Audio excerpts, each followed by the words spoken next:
Hello दोस्तों, नमस्कार। कैसे हो सभी। तो दोस्तों आज जो है हमारी सीरीज का तीसरा भाग है।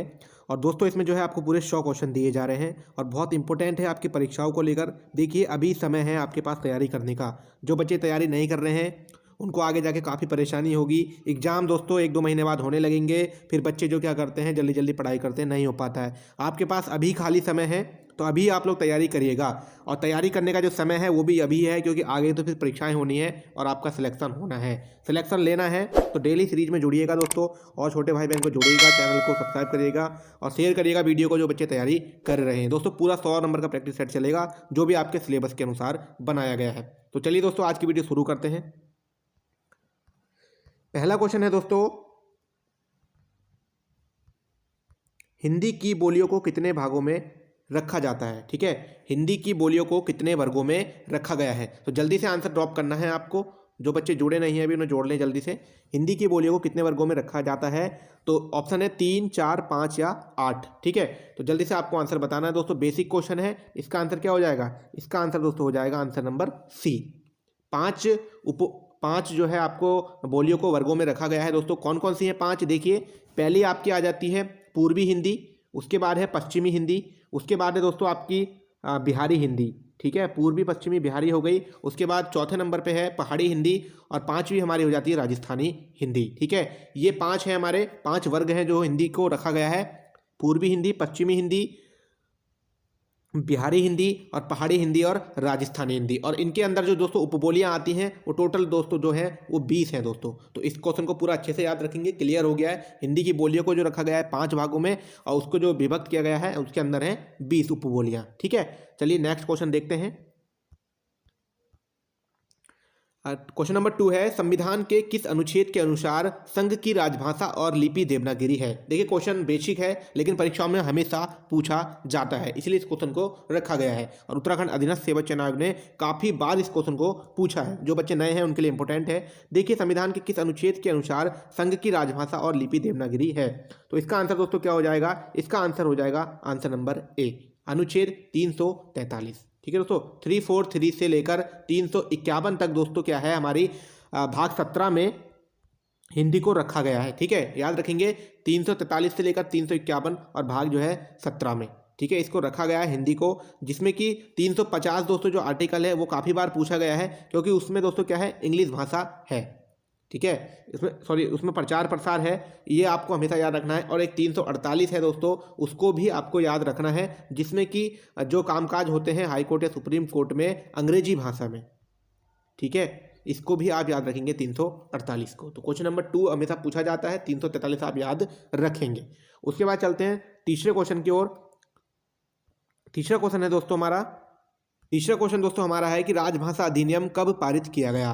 तो जल्दी से बताना दोस्तों, बेसिक क्वेश्चन है, उत्तर लूसेंट का है। राजभाषा अधिनियम कब पारित किया गया, 1961, 1962, 1963 या 1964।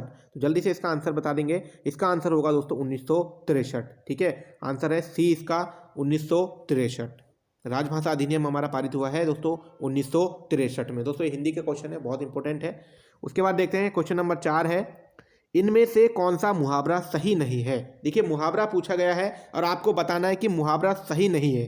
ठीक है, पहला है रस्सी का सांप बनाना, दूसरा है लकीर पीटना, तीसरा है पापड़ बेलना और चौथा है सोचते रहना।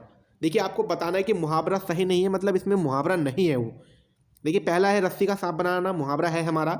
लकीर पीटना भी मुहावरा होता है, पापड़ बेलना भी मुहावरा होता है। लेकिन दोस्तों आंसर इसका बन जाएगा डी। तो डी का मतलब है दोस्तों सोचते रहना, कोई अपने आप में मुहावरा नहीं है। दोस्तों एक सिंपल सी बात है, सोचते रहना ये एक मुहावरा नहीं है। तो इसका आंसर बनेगा आपका डी।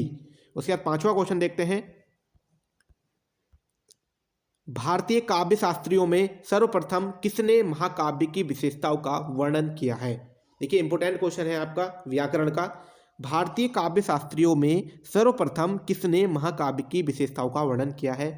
ए ऑप्शन है भरत मुनि, बी है भामा, सी है रुद्रट और डी है विश्वनाथ। तो जल्दी से इसका आंसर बताएंगे जिन बच्चों को याद है। तो आंसर देखते हैं दोस्तों, 5 का आंसर होगा बी, भामा। ठीक है दोस्तों, लुसेंट का क्वेश्चन है भामा।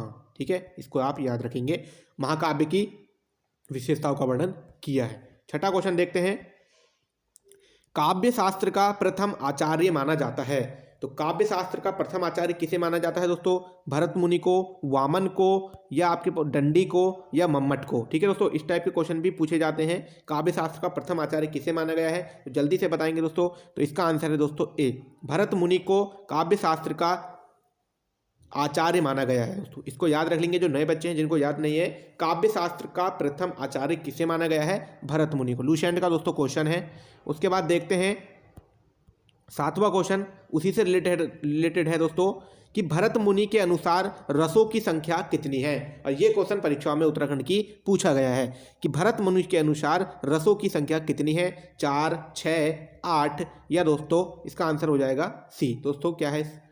8 है दोस्तों। ठीक है, और वैसे कितनी है दोस्तों रसों की संख्या? वैसे 9 मानी गई है टोटल, लेकिन भरत मुनि के अनुसार जो है 8 मानी गई है दोस्तों।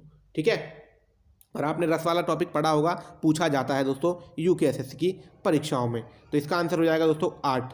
उसके बाद चलते हैं 8वां क्वेश्चन है, विलोम शब्द का सही युग्म कौन सा नहीं है। देखिए, कोई भी परीक्षा में आप पेपर देते हैं तो आपको यहाँ पर जरूर ध्यान देना है। यूकेएसएससी ऐसे ही कर देता है और यूकेपीएससी सबसे ज़्यादा करता है कि विलोम शब्द का कौन सा युग्म सही नहीं है। इन्होंने पूछ दिया नहीं है और हम सीधे एकदम पढ़ते हैं कि सही है और सही वाला गोला भर देते हैं। तो ये गलती भी आपको नहीं करनी है, क्वेश्चन को अच्छे से पढ़ना होता है। अब उन्होंने पूछा नहीं है, देखिए पाप पुण्य, ठीक है, सरल कठिन सही है, मानव दानव ये भी सही है। ठीक है दोस्तों, डी ऑप्शन देखते हैं क्या है।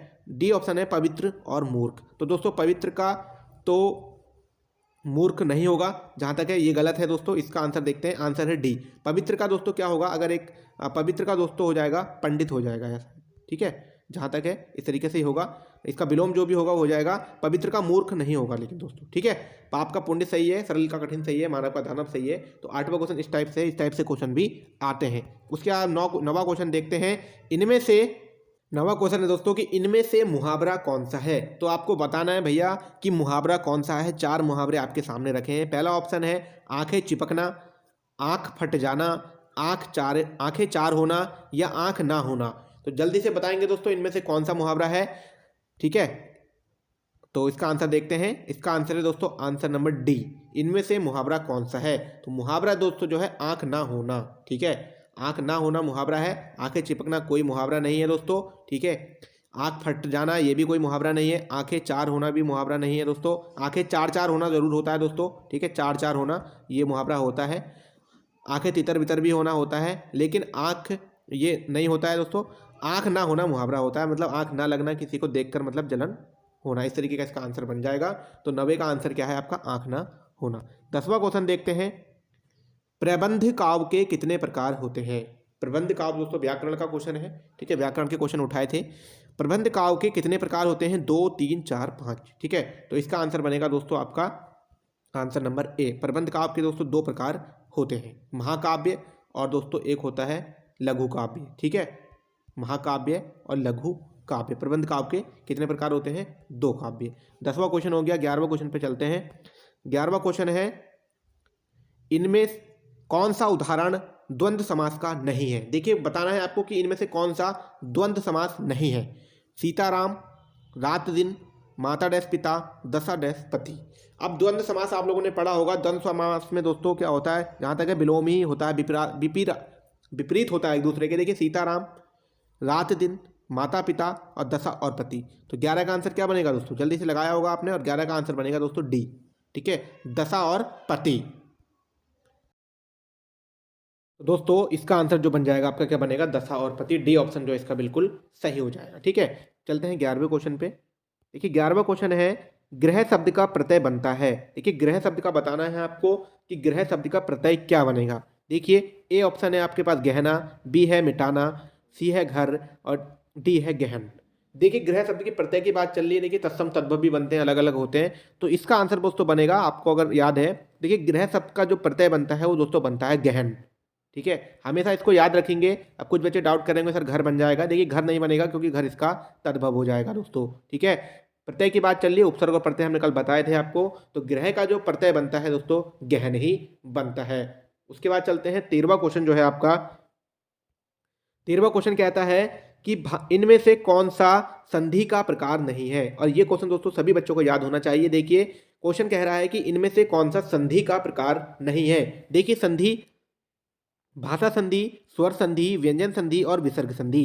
अब हम बात करेंगे, देखिए स्वर संधि हमारी होती है, ठीक है, जिसके कि 5 प्रकार होते हैं, 5 भेद होते हैं। और व्यंजन संधि दोस्तों होती है, देखिए व्यंजन संधि में हलंत से पहचान चल जाती है, ठीक है। विसर्ग संधि हमारी होती है जिसमें कि 2 विसर्ग से हमें पता चल जाता है। लेकिन भाषा संधि दोस्तों की कोई भी संधि का प्रकार नहीं है, ये किसी भी संधि के अंदर नहीं आती और ये हमारे टॉपिक में भी नहीं है। तो इसका आंसर क्या बन जाएगा 13 का, भाषा संधि। ऐसे क्वेश्चन को भी आपको याद रखना है।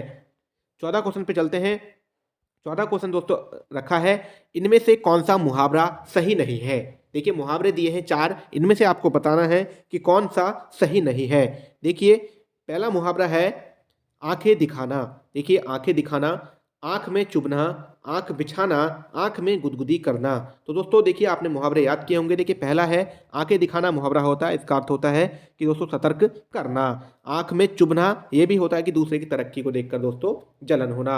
आंख बिछाना, किसी का स्वागत करना। आंख में गुदगुदी करना दोस्तों ये मुहावरा नहीं होता है। तो 14 का आंसर क्या बन जाएगा आपका, डी ऑप्शन बिल्कुल सही हो जाएगा। उसके बाद 15वां क्वेश्चन देखते हैं। 15वां क्वेश्चन दोस्तों कहता है कि भाषा का मूल रूप कौन सा है। देखिए भाषा का मूल रूप पूछा है, इसको हमेशा याद रखेंगे। देखिए मूल रूप का मतलब होता है कि भाषा की पहचान किस चीज से होती है। देखिए लिखित रूप होता है, मौलिक रूप होता है, मानक रूप होता है या साहित्यिक रूप होता है। तो देखिए आपको याद रखना है, किसी भी भाषा की पहचान अगर हमारे समाज में होती है तो मौखिक रूप से ही होती है, हमारी बोलचाल से ही हमारी भाषा की पहचान होती है। तो इसका आंसर बनेगा दोस्तों बी ऑप्शन बिल्कुल राइट है। भाषा का मूल रूप होता है मौखिक रूप। 15वां क्वेश्चन हो गया दोस्तों। 16वां क्वेश्चन देखते हैं। 16वां क्वेश्चन है हमारा राजपुत्र में कौन सा समास है। देखिए राजपुत्र की बात चल रही है, राजपुत्र में कौन सा समास है। देखिए द्वंद्व समास, बहुब्रीहि समास, तत्पुरुष समास या कर्मधारय समास। तो दोस्तों आपको जल्दी से लगाना है, राजपुत्र में कौन सा हो जाएगा दोस्तों। राज का पुत्र को पहले हम तोड़ लेंगे, राजा का पुत्र। तो दोस्तों तो तत्पुरुष में दोस्तों ये सब चीजें आती हैं, राजा का पुत्र, ठीक है, तत्पुरुष में बनेगा दोस्तों। बहुब्रीहि में एक अलग शब्द की पहचान हो जाती है, अलग शब्द नया बन जाता है। द्वंद्व में दोस्तों क्या आ जाता है, द्वंद्व में डैश आ जाता है। और कर्मधारय में जो है जो, जैसे कि है जो जहां पे भी निकलेगा, नीली है जो गाय, तो दोस्तों इस तरीके से बनता है नील गाय। तो ये सब काय में आते हैं, कर्मधारय में, जहां पे है जो की पहचान होती है वो कर्मधारय में आ जाते हैं। काकी के रारी रे जो आते हैं वो तत्पुरुष में आ जाते हैं दोस्तों।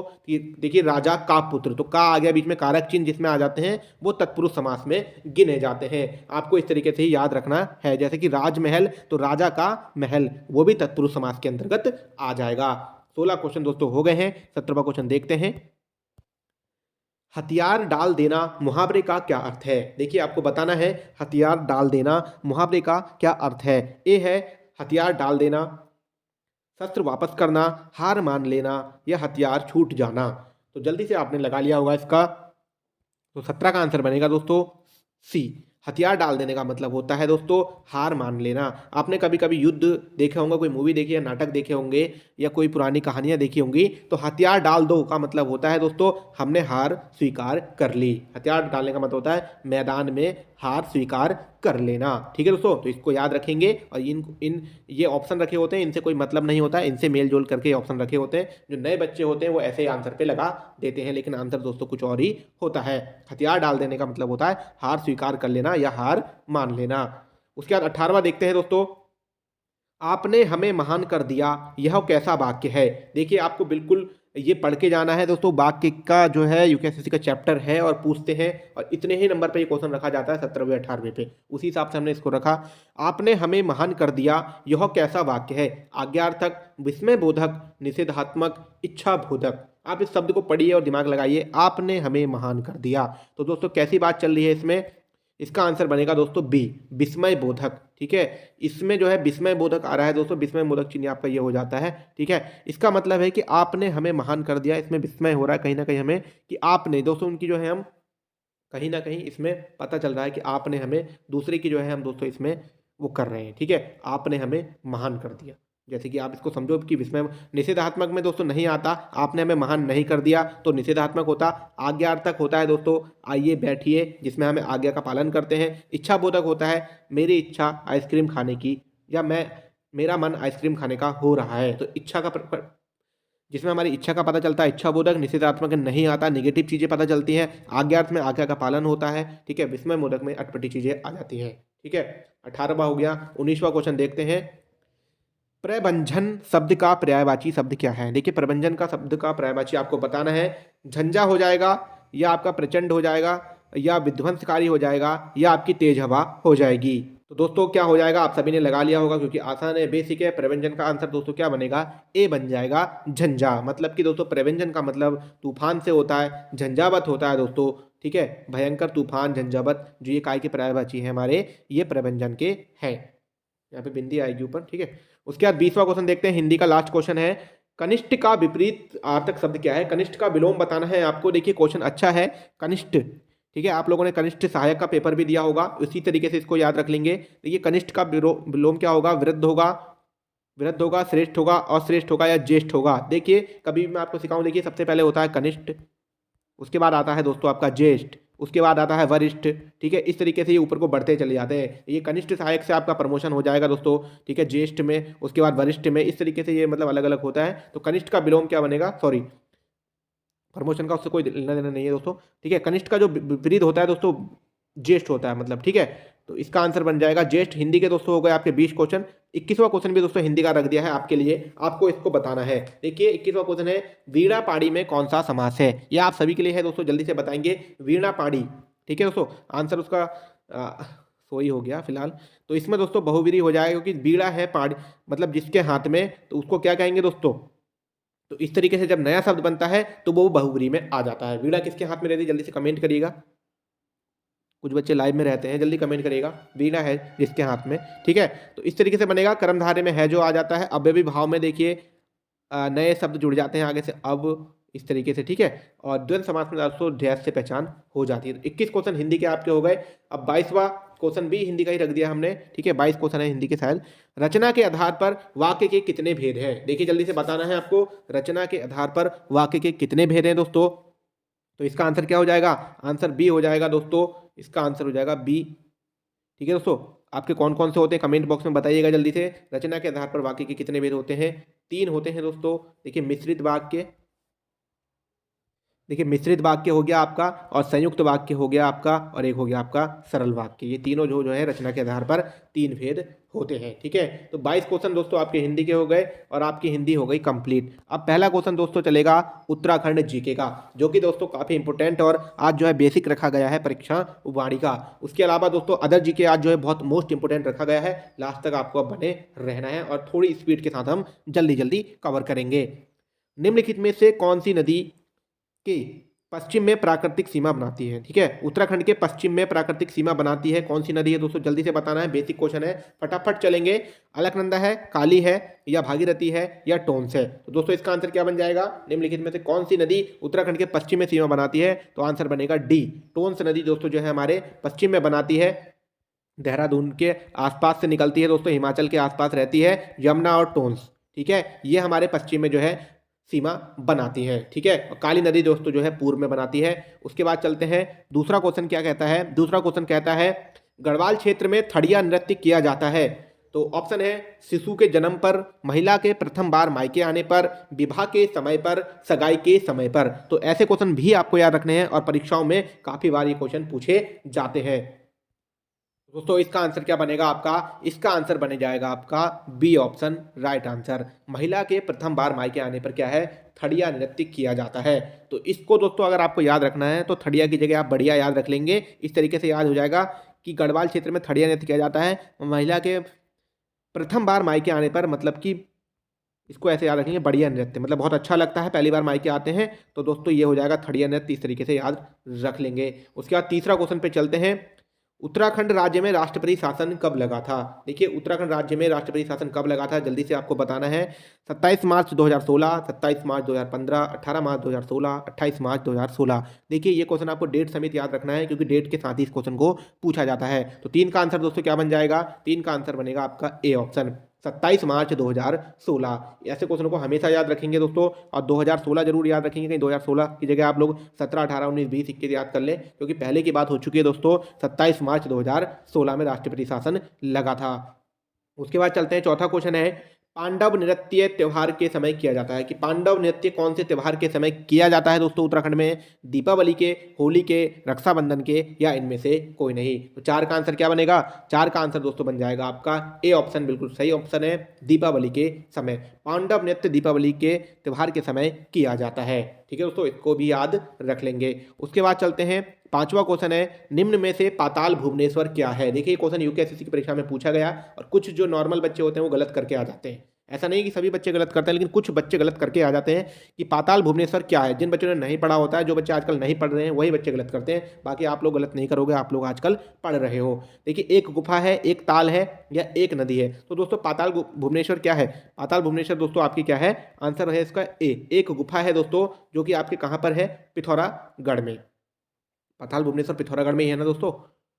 तो ये है आपका एक गुफा। ठीक है, कुछ बच्चे इसको करके आ जाएंगे एक नदी या एक पार्क, ऐसे नहीं करना है। पाताल भुवनेश्वर एक गुफा है जो कि आपकी पिथौरागढ़ जिले में स्थित है। उसके बाद छठा क्वेश्चन है आपका, गब्बर सिंह नेगी ने संबंधित है, गब्बर सिंह नेगी से संबंधित है। तो दोस्तों गब्बर सिंह नेगी को कौन सा अवार्ड मिला है? इसमें से देखेंगे, देखिए, अर्जुन अवार्ड, परमवीर चक्र, विक्टोरिया क्रॉस, या महावीर चक्र? तो जल्दी से दोस्तों, बेसिक क्वेश्चन है उत्तराखंड का ये। तो छठे का आंसर क्या है? सबसे, ये देखिए, गब्बर सिंह नेगी का जो है आंसर नंबर सी है, विक्टोरिया क्रॉस। ठीक है, तो गब्बर सिंह नेगी को दोस्तों विक्टोरिया क्रॉस दिया गया है।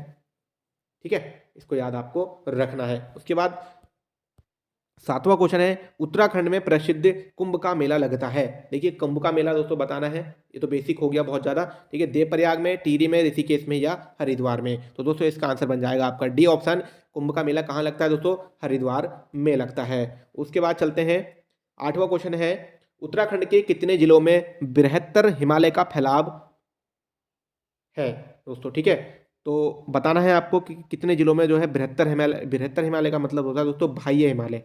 ठीक है, ये जैसे अगर हमारा ये उत्तराखंड का मान लीजिएगा, ये हमारा मैप है इस तरीके से, ये हमारा उत्तराखंड का मैप है, इधर उत्तरकाशी हो गया, इधर उधमसिंह नगर का इला, इधर पिथौरागढ़, चमोली, उत्तरकाशी। तो इन्होंने पूछा कि बाह्य हिमालय का, ठीक है, कितने जिलों में है बाह्य हिमालय? दोस्तों आपको जल्दी से इसका आंसर बताना है। देखिए, बाह्य हिमालय जो है हमारे 3 जिलों में है दोस्तों। ऊपर ऊपर के जो जिले हैं, देखिए, एक उत्तरकाशी, एक आपका चमोली, और आपका इधर की तरफ आ जाता है दोस्तों पिथौरागढ़। ठीक है, ये इन 3 जिलों को जो है बाह्य हिमालय में गिना गया है। इसका आंसर दोस्तों ए ऑप्शन है, 3 जिले। ठीक है, आपको याद रखना है कि 3 जिलों में बाह्य हिमालय फैला हुआ है। उसके बाद चलते हैं, 9वां क्वेश्चन है, नया राज्य उत्तराखंड स्वरूप में आया? कुछ बच्चे इस क्वेश्चन को भी गलत करके आ जाते हैं। देखिए, कुछ सर आप कहेंगे कि सर आप ऐसे कैसे कह रहे हो? हमने देखा है बच्चों को, क्योंकि बच्चे डेट में कंफ्यूज हो जाते हैं, जो नए बच्चे होते हैं। अब देखिए, आयोग भी इस तरीके से ही रखता है जिस तरीके से हमने रखा है, 1 नवंबर 2000, 9 नवंबर 2000, 1 जनवरी और 10 नवंबर, इस तरीके से आयोग क्वेश्चन रखता है। तो बच्चे डेट में कंफ्यूज जाते हैं, सन तो सब याद कर लेते हैं। ठीक है, तो आपको याद करना है। देखिए,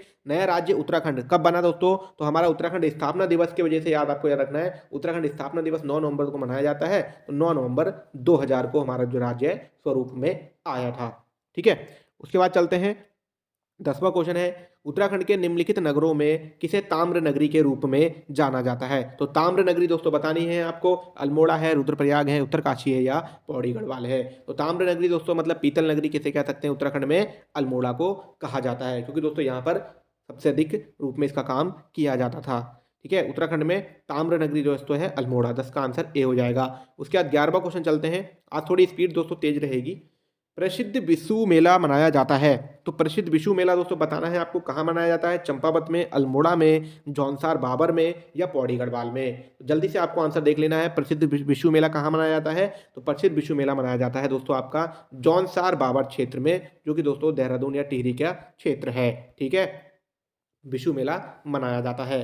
उसके बाद चलते हैं, 12वां क्वेश्चन, निम्न निम्न राष्ट्रीय उद्यानों में से कौन सा पौड़ी गढ़वाल एवं नैनीताल जनपद में साझा है? देखिए, ये क्वेश्चन ऐसे बहुत आते हैं एग्जाम में और आपको सोच समझ के करने होते हैं। इन्होंने पूछा कि कौन सा राष्ट्रीय उद्यान पौड़ी गढ़वाल, ठीक है, आपका पौड़ी जिला हो गया, नैनीताल कुमाऊं में है ये भी, और नैनीताल, ठीक है, में है। तो देखिए, फूलों की घाटी तो सीधी सी बात है आपका चमोली जिले में है, ये तो नहीं होगा। राजा जी दोस्तों क्या है, इसको भी याद कर लीजिएगा। देखिए, राजा जी आपका देहरादून, हरिद्वार और आपका पौड़ी, 3 जिलों में फैला हुआ है, तो वह है राजा जी। ठीक है, 1983 है ना दोस्तों इसका। और फूलों की घाटी दोस्तों ये है चमोली जिले में, और इसका आंसर दोस्तों जो बनेगा कॉर्बेट राष्ट्रीय उद्यान। ठीक है, कॉर्बेट राष्ट्रीय उद्यान रामनगर में है, जो कि नैनीताल और पौड़ी गढ़वाल 2 जिलों में फैला हुआ है। उसके बाद डी है दोस्तों गोविंद, गोविंद भी यहाँ पर नहीं है। ठीक है, 12 का आंसर बन जाएगा आपका सी। उसके बाद चलते हैं, 13वां क्वेश्चन दोस्तों रखा गया है कि सोमनाथ मासी मेला लगता है। तो सोमनाथ मासी मेला लगता है दोस्तों, देखिए परसों भी शायद क्वेश्चन को रखा गया था, इसी तरीके से क्वेश्चन बार बार पूछा जाता है, क्योंकि दोस्तों इसमें सीधे राज्य ही पूछा जाता है कि उत्तर प्रदेश में, मध्य प्रदेश में या उत्तराखंड में। यूकेपीएससी द्वारा इस क्वेश्चन को बार बार पूछा जाता है। तो सोमनाथ मासी मेला दोस्तों उत्तराखंड में लगता है और अल्मोड़ा में लगता है दोस्तों। पशु मेला के नाम से भी इसे जाना जाता है और काफी बड़े स्तर पर यह मेला लगता है। उसके बाद 14वां क्वेश्चन देखते हैं, सही कथन का चयन करना है दोस्तों। देखिए सही कथन मिलाना है आपको। माड़ा पास चमोली में स्थित है, बी ऑप्शन है सेलधुरा पास पिथौरागढ़ में स्थित है, सी ऑप्शन है ए और बी दोनों सत्य हैं, इनमें से कोई नहीं। अगर मैं अपना एक अनुभव प्रकट करूं आपके सामने, तो उत्तराखंड ने जब भी यूकेएससी ने ऐसा प्रश्न रखा तो उसका आंसर ज़्यादातर यही वाला निकला है। लेकिन ऐसा करके नहीं आना है आपको, लेकिन निकला है, मैं बता रहा हूं। अगर 100% ऐसे क्वेश्चन रखे तो 80% आंसर उनके कौन से निकले, ए और बी दोनों वाले। तो इस तरीके से इसका आंसर भी दोस्तों सही है। देखिए माड़ा पास आपका चमोली में ये, और सेलधुरा पास जो धर्रा है सेलधुरा, ये पिथौरागढ़ में ही स्थित है। तो 14 का आंसर हो जाएगा सी, ए और बी दोनों। उसके बाद चलते हैं 15वां क्वेश्चन है, जागर का अर्थ है। तो दोस्तों जागर का अर्थ बताना है, समाज को जगाने वाले जागर या गीत, मनोरंजन गीत, और दोस्तों ये क्वेश्चन एग्जाम में आया है, या युद्ध गीत। तो दोस्तों कुछ बच्चे युद्ध गीत भी करके आते हैं इसका आंसर, लेकिन इसका आंसर दोस्तों युद्ध गीत नहीं होता है। इसका आंसर होता है समाज को जगाने वाला जागर या गीत। ठीक है, जो बच्चे जिन्होंने पढ़ा है वो जानते हैं, समाज को जगाने वाला जागर या गीत। ये हमेशा यही याद करके रखना है, मनोरंजन गीत और युद्ध गीत नहीं है दोस्तों। ठीक है, क्योंकि जागर में दोस्तों क्या है कि इस तरीके से करते हैं जागरी, लेकिन वो युद्ध गीत नहीं होता है, लेकिन उसका आंसर ये होता है कि समाज को जगाने वाले जागर गीत। ठीक है, हमेशा याद रखना है। 16वां क्वेश्चन चलते हैं, हेमकुंड साहिब अब स्थित है। देखिए हेमकुंड साहिब अब स्थित है, इन्होंने पूछा है कि कहाँ पर है दोस्तों हेमकुंड साहिब। देखिए शिमला में, जम्मू कश्मीर में, अल्मोड़ा में या चमोली में। अभी वर्तमान में फिलहाल देखा जाए तो 26 जनवरी को दोस्तों उत्तराखंड की झांकी निकाली गई थी, तो जिसमें कि हेमकुंड साहिब का गुरुद्वारा ही उसमें सबसे आगे रखा गया है। तो इसको आपको याद रखना है कि हेमकुंड साहिब दोस्तों जो है चमोली जिले में स्थित है।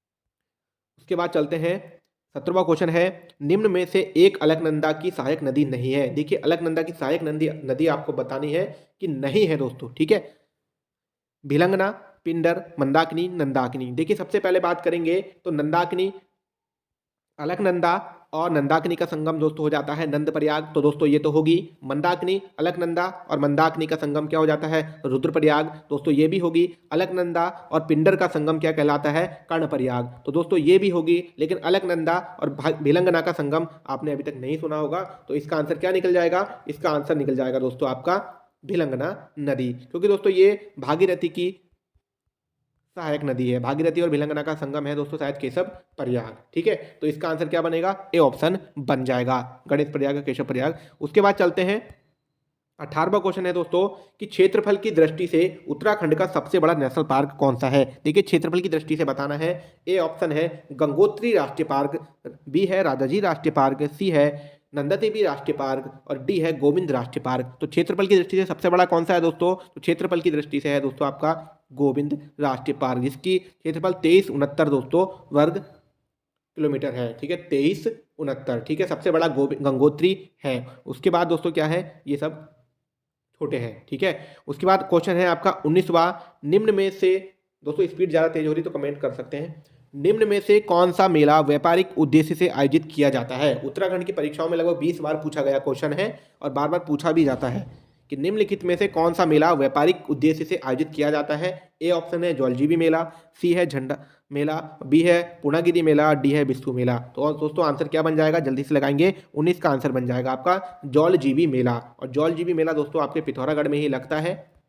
ठीक है, पिथौरागढ़ में दोस्तों लगता है जौलजीबी मेला, और बहुत इंपॉर्टेंट है, व्यापारिक मेला भी इसको कहा जाता है। उसके बाद चलते हैं 20वां क्वेश्चन उत्तराखंड का, निम्नलिखित में से कौन सा शुल्क उत्तराखंड सरकार द्वारा रोपित नहीं किया जाता। देखिए ये क्वेश्चन यूकेपीएससी के अपर पीछे 2016 में पूछा गया कि निम्नलिखित में से कौन सा शुल्क उत्तराखंड सरकार द्वारा रोपित नहीं किया जाता है।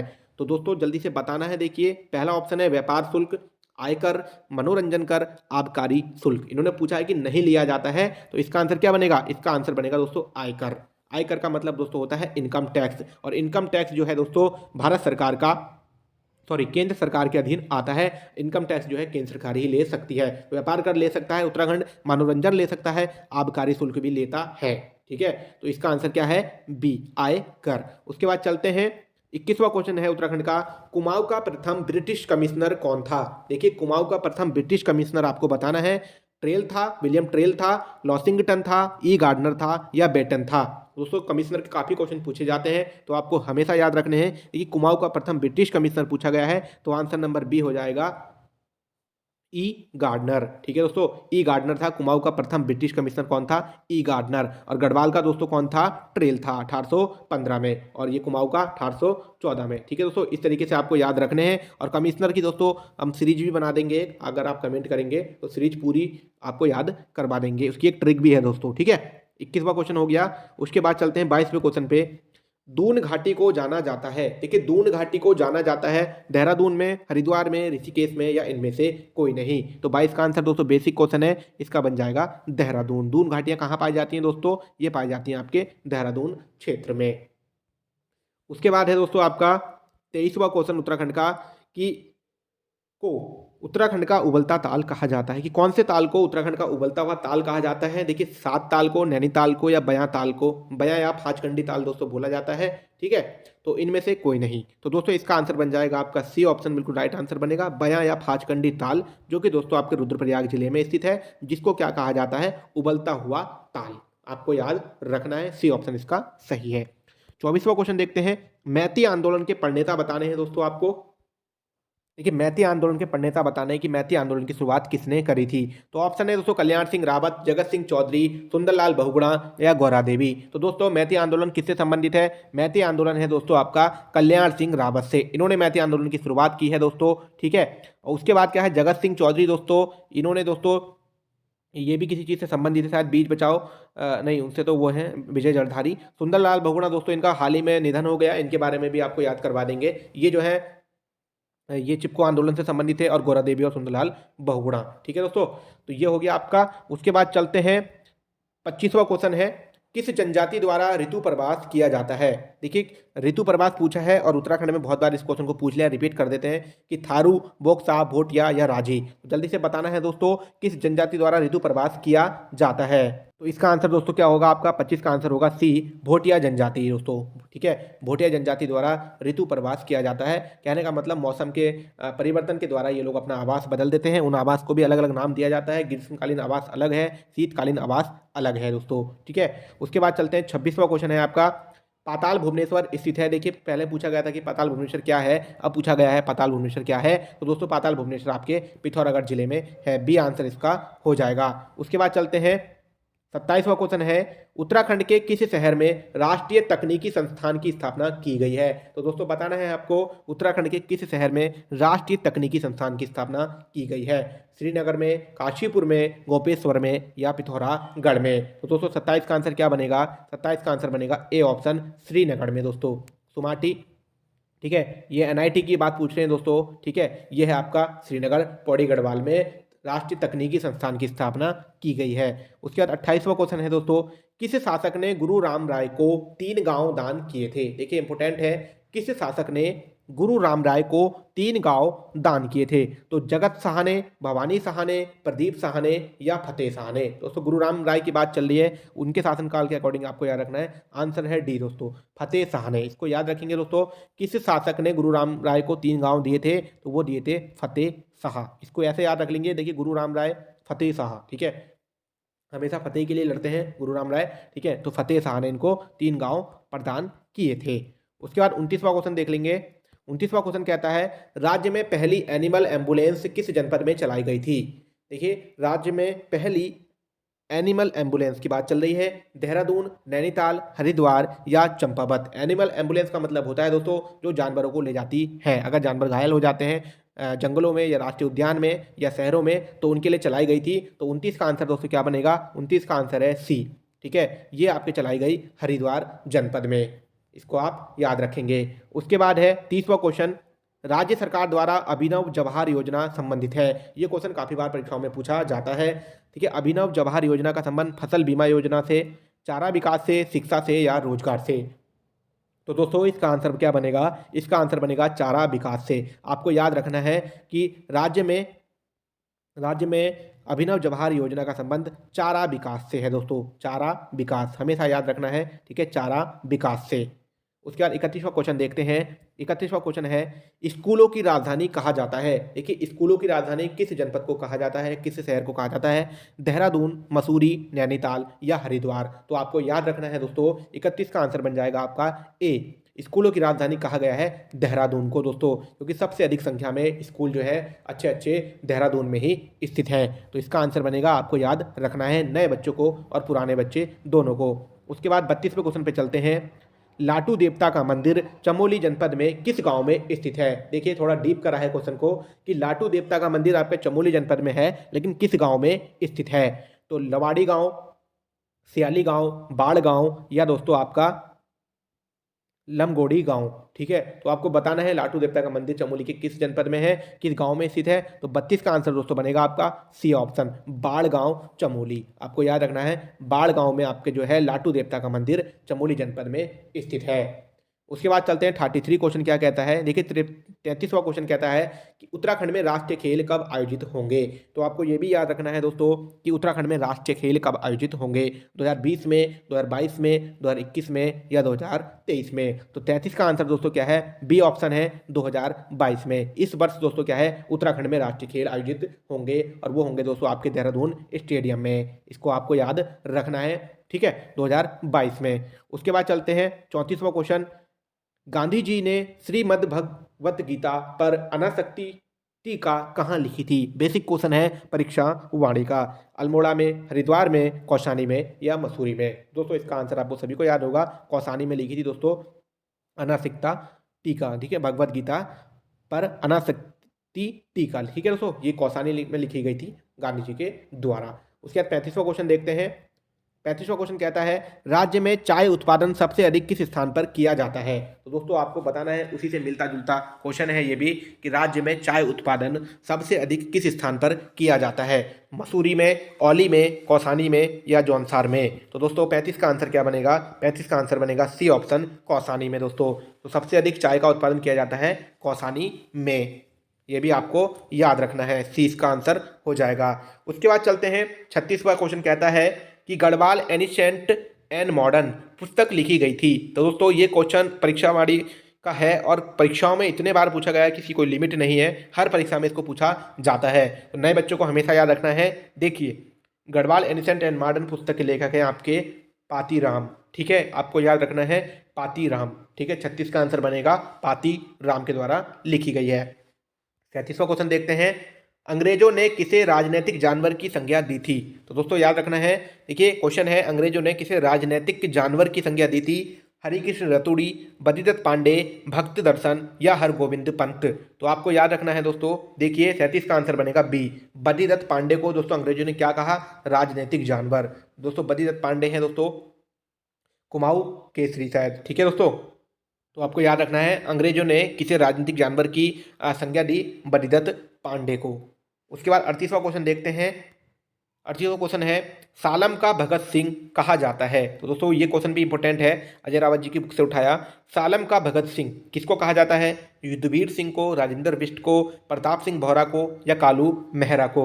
दोस्तों इसका आंसर क्या बनेगा? इसका आंसर दोस्तों आपका बनेगा सी ऑप्शन, प्रताप सिंह बोहरा।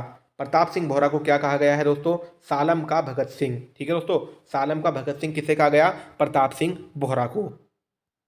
उसके बाद 38वां हो गया। 39वां क्वेश्चन देखते हैं। कुमाऊं ए परस्पेक्टिव पुस्तक के लेखक हैं। देखिए इंपोर्टेंट बुक है, कुमाऊं ए परस्पेक्टिव बुक के लेखक हैं देवकीनंदन पांडे, बद्रीदत्त पांडे, जिम कॉर्बेट या रस्किन बॉन्ड। ठीक है, तो 39 का आंसर दोस्तों क्या बनेगा? 39 का आंसर बनेगा option number A, Devkinandan Pande ji द्वारा इस पुस्तक को लिखा गया है। कुमाऊं ए परस्पेक्टिव पुस्तक के लेखक हैं देवकीनंदन पांडे।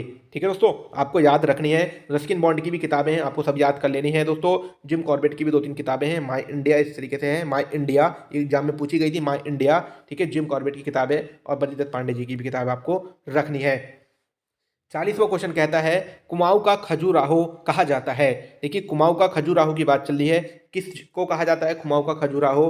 कौसानी को, रानीखेत को, द्वारहाट को या मुक्तेश्वर को? तो 40 का आंसर दोस्तों बन जाएगा आपका सी ऑप्शन, द्वारहाट को। द्वारहाट को क्या कहा जाता है दोस्तों? कुमाऊं का खजुराहो। और द्वारहाट दोस्तों क्या है? आपके अल्मोड़ा जनपद में स्थित है, आपको याद रखना है। तो 40 क्वेश्चन दोस्तों उत्तराखंड के हो गए। 41वां भी देखते हैं। अब दोस्तों है आपके अदर जीके के, और अदर जीके के दोस्तों बहुत मोस्ट इंपोर्टेंट आज क्वेश्चन रखे गए हैं आज की सीरीज में। तो आपको लास्ट तक बने रहना है दोस्तों वीडियो में, क्योंकि उत्तराखंड जीके के अलावा अदर जीके भी बहुत इंपॉर्टेंट है दोस्तों। आज थोड़ी स्पीड ज़्यादा है तो आपको दिक्कत हो रही होगी, लेकिन फिर भी कवर कर लेंगे। पहला क्वेश्चन है इजराइल की खुफिया एजेंसी का नाम क्या है? देखिए बताना है आपको, FBI, ISI, CIA या मोसाद। ठीक है, तो जो बच्चे को याद है जल्दी से बताएंगे इजराइल की खुफिया एजेंसी का नाम क्या है। इसका आंसर हो जाएगा दोस्तों डी, मोसाद। किसकी है खुफिया एजेंसी? मोसाद है दोस्तों आपकी इजराइल की। और ये क्वेश्चन उत्तराखंड की परीक्षा में पूछा गया है। देखिए FBI कहाँ की है? USA की है दोस्तों, और ISI पाकिस्तान की है, और CIA भी दोस्तों USA की है। ठीक है, तो आपको याद रखना इजराइल की है मोसाद। उसके बाद है दूसरा क्वेश्चन, विश्व की सबसे बड़ी सिंचाई परियोजना लॉयड बैराज कहाँ स्थित है? देखिए ये क्वेश्चन भी परीक्षा में पूछा जाता है। विश्व की सबसे बड़ी सिंचाई परियोजना लॉयड बैराज कहाँ स्थित है? भारत में, पाकिस्तान में, चीन में या बांग्लादेश में? तो जल्दी से आंसर बताना है दोस्तों। तो लॉयड बैराज कहाँ स्थित है? 2 का आंसर हो जाएगा आपका बी। ये दोस्तों है लॉयड बैराज आपका पाकिस्तान में। ठीक है, बी आपको याद रखना है, पाकिस्तान में। विश्व की सबसे बड़ी सिंचाई परियोजना लॉयड बैराज जो है पाकिस्तान में स्थित है। उसके बाद चलते हैं, तीसरा क्वेश्चन है दोस्तों हमारा, पेरियार योजना किस राज्य में स्थित है? देखिए बताना है पेरियार योजना तेलंगाना में, कर्नाटका में, तमिलनाडु में या केरल में? तो दोस्तों जल्दी से आंसर देंगे, पेरियार योजना किस राज्य में है? तो आंसर नंबर है डी, पेरियार जो है आपकी केरल में स्थित है। ठीक है, पेरियार योजना याद रखेंगे केरल राज्य में।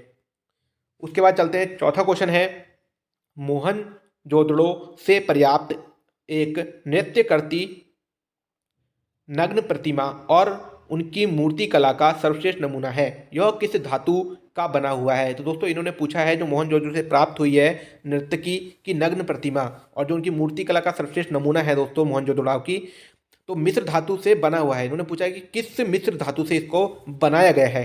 तो कांस्य से, सोने से, चांदी से या लोहे से? तो दोस्तों इसका आंसर क्या बनेगा? इसका आंसर बनेगा आपके आंसर नंबर ए, कांसे से। ठीक है दोस्तों, कांसे जो होता है इसी से बनी हुई है, सोने से नहीं है, चांदी की भी नहीं है और लोहे की भी नहीं है। उस समय दोस्तों इसी का प्रयोग वहाँ पर होता था और इसी से पाई गई है। तो कांसे आपको याद रखना है।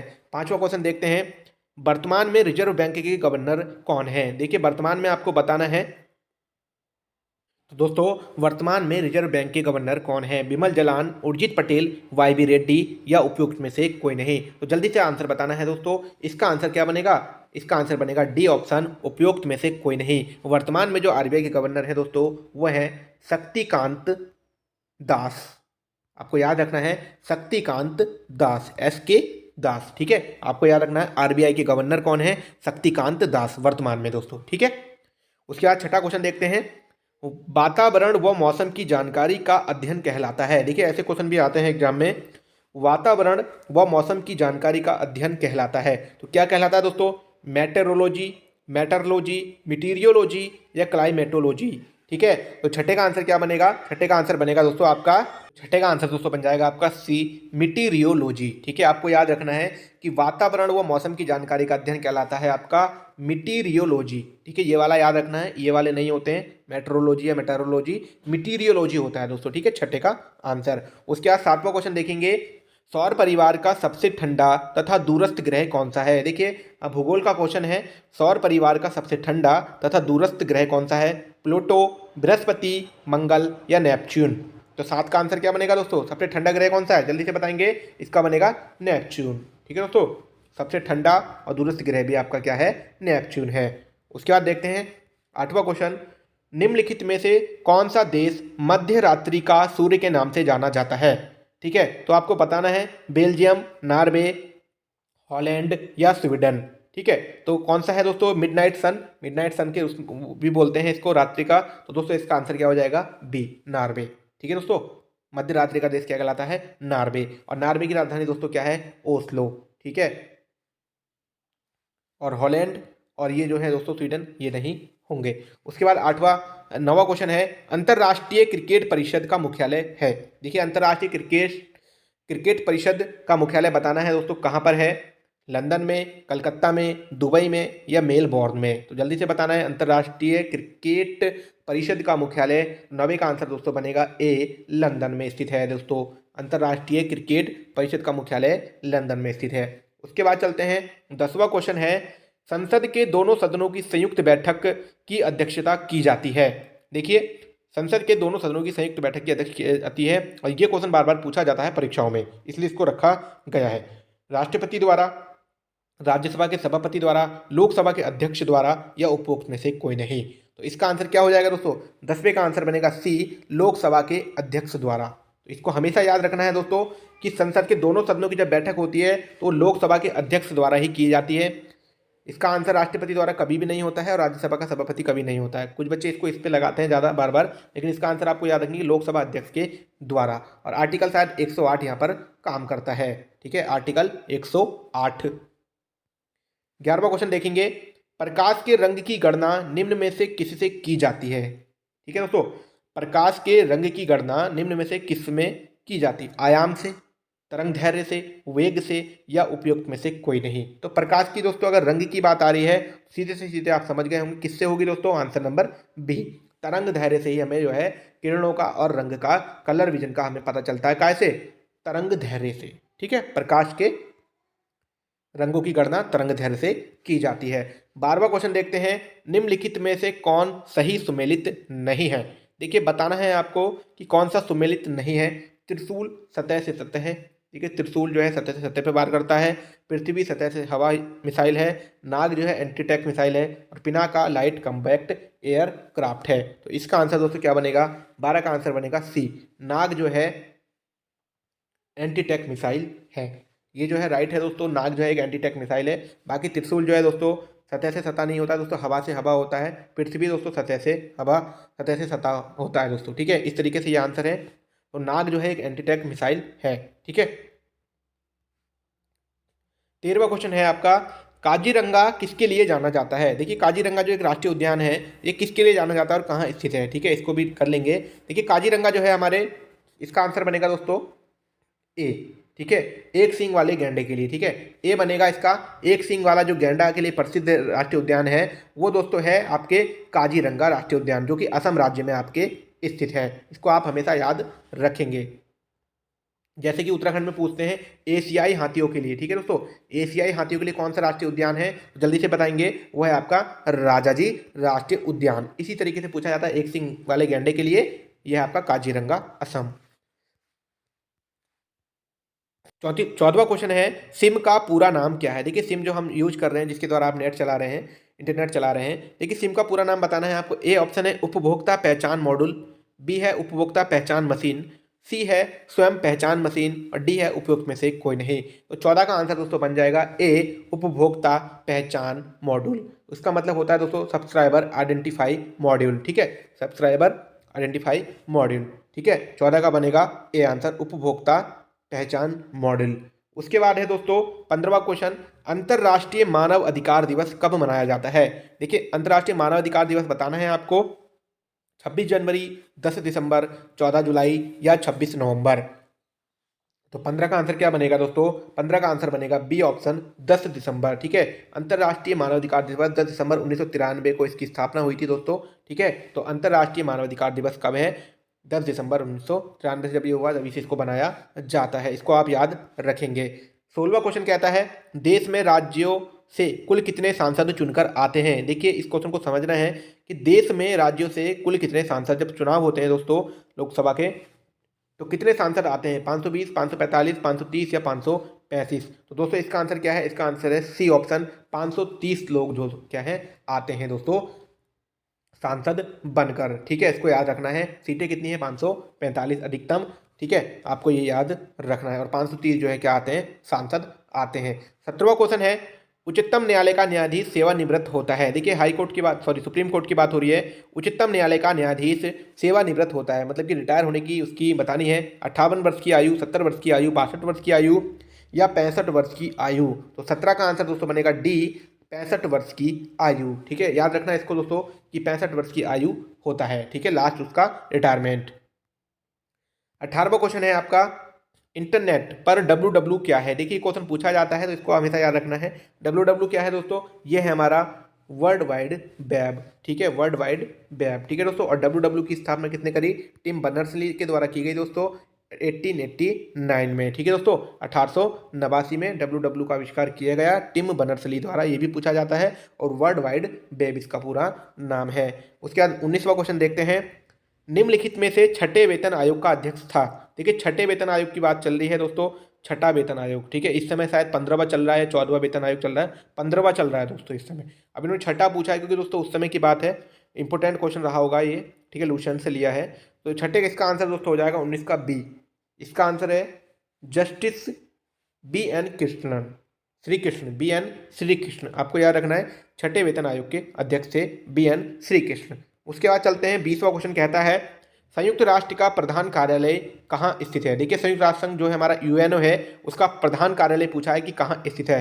वॉशिंगटन में, जिनेवा में, न्यूयॉर्क में, द हेग में। तो 20 का आंसर दोस्तों क्या बनेगा, 20 का आंसर है सी, न्यूयॉर्क में ही दोस्तों ये स्थित है UNO का कार्यालय, प्रधान कार्यालय UNO जो है हमारा। संयुक्त राष्ट्र संघ की स्थापना दोस्तों कब हुई, इसकी स्थापना दोस्तों कब हुई, 1945 दोस्तों, ठीक है, 1945 में इसकी स्थापना हुई थी। उसके बाद चलते हैं 21वां क्वेश्चन है, सुरक्षा परिषद में कितने सदस्य होते हैं। देखिए सुरक्षा परिषद की बात चल रही है, सुरक्षा परिषद में कितने सदस्य होते हैं, 5, 9, 10 या 15। तो 21 का आंसर क्या बनेगा, 21 का आंसर बनेगा डी ऑप्शन, 15 सदस्य होते हैं। उसके बाद चलते हैं 22वां क्वेश्चन है, अंतर्राष्ट्रीय न्यायालय का मुख्यालय कहाँ है। देखिए ये क्वेश्चन भी परीक्षाओं में पूछा गया, अंतर्राष्ट्रीय न्यायालय का मुख्यालय कहाँ है। तो दोस्तों बताना है, न्यूयॉर्क में, जिनेवा में, द हेग में या पेरिस में। तो दोस्तों इसका आंसर हो जाएगा अंतर्राष्ट्रीय न्यायालय का मुख्यालय द हेग में स्थित है दोस्तों, द हेग, ठीक है। और यह है आपका नीदरलैंड, ठीक, Netherland, the Hague, C option इसका आंसर हो जाएगा। 23वां क्वेश्चन है, किस प्रदेश में मानसून सबसे पहले पहुंचता है। देखिए इस टाइप के क्वेश्चन आते हैं एग्जाम में, किस प्रदेश में मानसून सबसे पहले पहुंचता है, असम में, पश्चिम बंगाल में, महाराष्ट्र में या केरल में। तो इसका आंसर क्या हो जाएगा दोस्तों, सबसे पहले मानसून पहुंचता है हमारे केरल राज्य में, डी आंसर इसका सही हो जाएगा।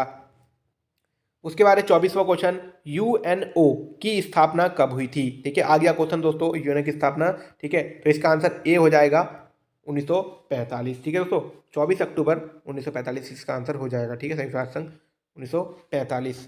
उसके बाद है आपका 25वां क्वेश्चन, भारत में कॉफ़ी का उत्पादन किस प्रदेश में सबसे अधिक होता है। देखिए कॉफ़ी का उत्पादन बताना है, तमिलनाडु में, कर्नाटक में या केरल में। तो दोस्तों इसका आंसर क्या बन जाएगा, इसका आंसर बी बनेगा, कॉफ़ी सबसे अधिक दोस्तों आपके कहाँ होती है, कर्नाटक राज्य में होती है।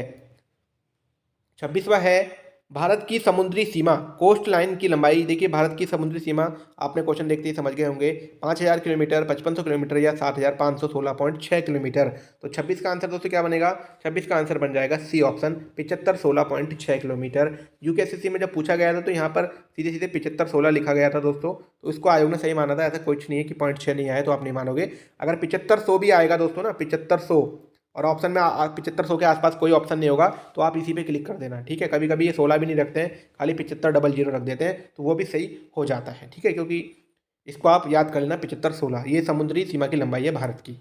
उसके बाद है आपका 27वां क्वेश्चन, राष्ट्रीय दृष्टिबाधित जन संस्थान स्थित है। देखिए राष्ट्रीय दृष्टिबाधित जन संस्थान नैनीताल में, हरिद्वार में, चमोली में, देहरादून में। तो 27 का आंसर दोस्तों क्या बनेगा, 27 का आंसर बनेगा सी ऑप्शन, ये आपके जो है कहाँ है, देहरादून में है दोस्तों। यादव जी के में भी पूछा जाता है, ठीक है, राष्ट्रीय दृष्टिबाधित जन संस्थान आपके देहरादून में स्थित है। 28वां क्वेश्चन है, विश्व पर्यावरण दिवस मनाया जाता है। देखिए विश्व पर्यावरण दिवस कब मनाया जाता है दोस्तों, 1 दिसंबर, 14 नवंबर, 5 जून या 15 अगस्त। उत्तराखंड के बच्चों को हमेशा याद रखना है कि 5 जून को हमारे पर्यावरण दिवस मनाया जाता है। पहाड़ दिवस, पहाड़ दिवस कब मनाया जाता है, 11 दिसंबर को मनाया जाता है दोस्तों, ठीक है। आपको ये सारे याद रखने हैं, पहाड़ दिवस 11 दिसंबर को, हरियाली दिवस 5 जुलाई को।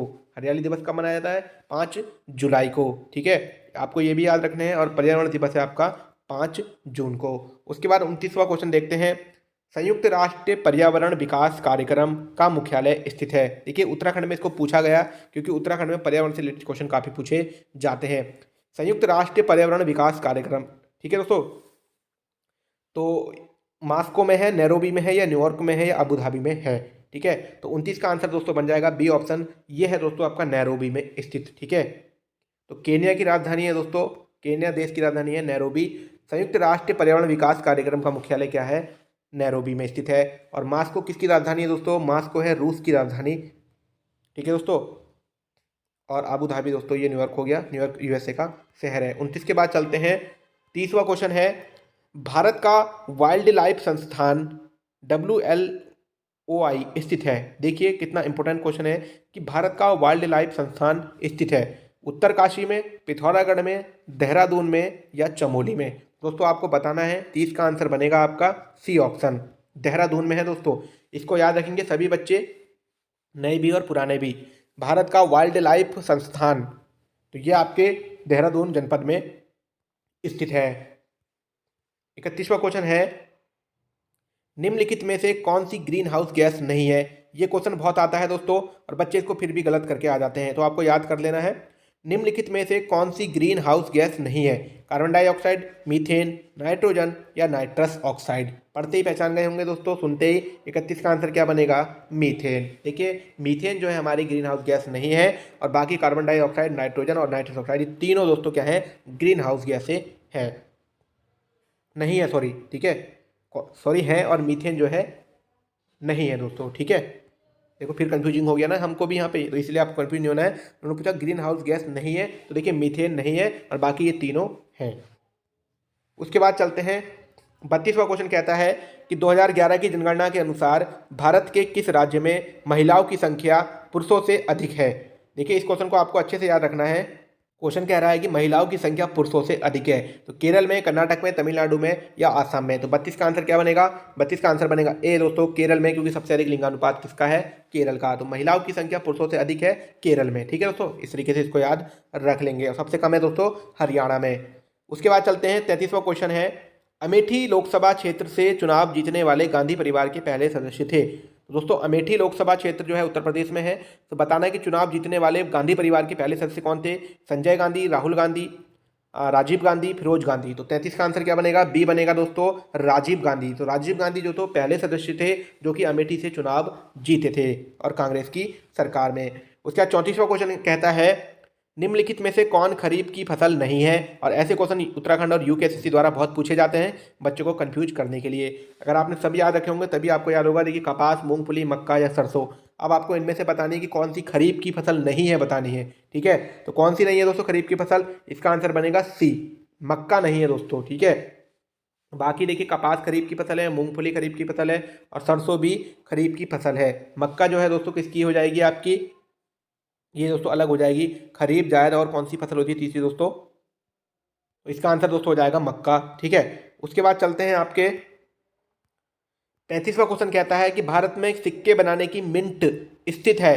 देखिए भारत में सिक्के बनाने की मिंट कहाँ स्थित है आपको बतानी है, उदयपुर में, नागपुर में, हैदराबाद में या नासिक में। तो 35 का आंसर दोस्तों बनेगा डी ऑप्शन, नासिक में दोस्तों। और नासिक दोस्तों आपका कहाँ पर स्थित है, नासिक है दोस्तों आपका महाराष्ट्र राज्य में। तो आपको याद रखना है कि सिक्के बनाने की मिंट कहाँ स्थित है, वो है आपकी नासिक महाराष्ट्र में। उसके बाद चलते हैं 36वां क्वेश्चन कहता है, भारत की संसद द्वारा राज्य पुनर्गठन अधिनियम किस वर्ष पारित किया गया था। देखिए राज्य पुनर्गठन अधिनियम किस वर्ष पारित किया गया था। तो 36 का ऑप्शन है 1953, 1948, 1956 या 1955। तो 36 का आंसर बनेगा दोस्तों 1956, ठीक है। 1956 में क्या किया गया, राज्य पुनर्गठन अधिनियम पारित किया गया। और पहला राज्य दोस्तों बनाया था उन्होंने आंध्र प्रदेश को, ठीक है। बन तो 53 में गया था लेकिन इसके अनुसार ये 1956 में इसको मान्यता मिली थी, आंध्र प्रदेश को दोस्तों, ठीक है, 1956 में। उसके बाद 37वां क्वेश्चन कहता है, तो 36वां, निम्न में से वह कौन सा वैज्ञानिक एवं औद्योगिक अनुसंधान परिषद का पहला अध्यक्ष बना। देखिए यहाँ से आपको बताना है, आपके पास 3 ऑप्शन है कि निम्न में से वह वैज्ञानिक भी था, वह कौन था जो वैज्ञानिक एवं औद्योगिक अनुसंधान परिषद का पहला अध्यक्ष बना था। तो एस राधाकृष्णन, जवाहरलाल नेहरू, लाल बहादुर शास्त्री। तो दोस्तों जो प्रथम प्रधानमंत्री थे वही बने थे पंडित जवाहरलाल नेहरू, क्योंकि ये जो होते हैं दोस्तों इसका अध्यक्ष जो है प्रधानमंत्री ही होता है। क्वेश्चन को बस घुमाया गया है। आपको याद रखना है वैज्ञानिक एवं औद्योगिक अनुसंधान परिषद का जो अध्यक्ष होता है वो प्रधानमंत्री ही होता है। तो इसका आंसर बन जाएगा दोस्तों B option, Pandit Jawaharlal Nehru. 38वां question कहता है किस देवी देवता को गायत्री मंत्र समर्पित है। देखिए ऐसे क्वेश्चन भी कभी कभी एग्जाम में आते हैं। इंद्र को, सावित्री को, मित्र को या विष्णु को। तो 38 का क्वेश्चन आंसर क्या बन जाएगा? 38 का आंसर बन जाएगा दोस्तों ए। 38 का आंसर दोस्तों ए बन जाएगा। जो गायत्री मंत्र है दोस्तों वो इंद्र को समर्पित है। 39वां क्वेश्चन दोस्तों कहता है निम्नलिखित में से शेख निजामुद्दीन औलिया का जन्म स्थान कौन सा था। तो इसका आंसर आपको बताना है। देखिए निजामुद्दीन औलिया का जन्म स्थान अजमेर में, बदायूं में, लाहौर में या मुल्तान में। हिस्ट्री का क्वेश्चन है दोस्तों। तो 39 का आंसर बन जाएगा आपका बदायूं जिला है दोस्तों, ये जो कि आपके उत्तर प्रदेश में है। बदायूं में दोस्तों इसकी दरगाह भी है शेख निजामुद्दीन औलिया की। ठीक है, 39 क्वेश्चन हो गए। 40वां क्वेश्चन देखते हैं। 40वां क्वेश्चन दोस्तों है 15वें वित्त आयोग के अध्यक्ष कौन है। दोस्तों 15वें वित्त आयोग के अध्यक्ष पूछे हैं एन.के. सिंह, इंदिरा राजा रमन, सी रंगराजन या उपयुक्त में से कोई नहीं। तो 40 का आंसर दोस्तों क्या बनेगा? आंसर नंबर बनेगा ए, एन.के. सिंह। तो दोस्तों 40वें जो है हमारे इस समय चल रहे हैं, 15वें वित्त आयोग के अध्यक्ष कौन है? वो है दोस्तों आपके एन.के. सिंह। उम्मीद करते हैं दोस्तों सारे सवाल समझ में आए होंगे। 40 उत्तराखंड के थे, 40 अदर जीके के और हिंदी के दोस्तों 22 क्वेश्चन थे। लगभग आपने अभी हल किए 105 या 103 क्वेश्चन। और दोस्तों डेली जुड़े रहिएगा और किस टॉपिक पर ज़्यादा क्वेश्चन डालने हैं वो भी आप कमेंट करिएगा। अगर ज़्यादा कमेंट करेंगे तो उसी हिसाब से हम आपको वीडियो अपलोड करेंगे। या आप 100 के 100 क्वेश्चन उत्तराखंड जीके के चाहते हैं डेली तो भी कमेंट करें। उत्तराखंड जीके और हिंदी के ही चाहते हैं तो भी कमेंट करें। अदर जीके अगर आप नहीं चाहते हैं, जिस हिसाब से आप कमेंट पढ़ेंगे करेंगे उसी हिसाब से आपको वीडियो दिया जाएगा। बाकी दोस्तों चैनल को जरूर सब्सक्राइब कर लेना, छोटे भाई बहन को जोड़ देना। मिलते हैं नेक्स्ट वीडियो में। इस वीडियो में इतना ही, धन्यवाद।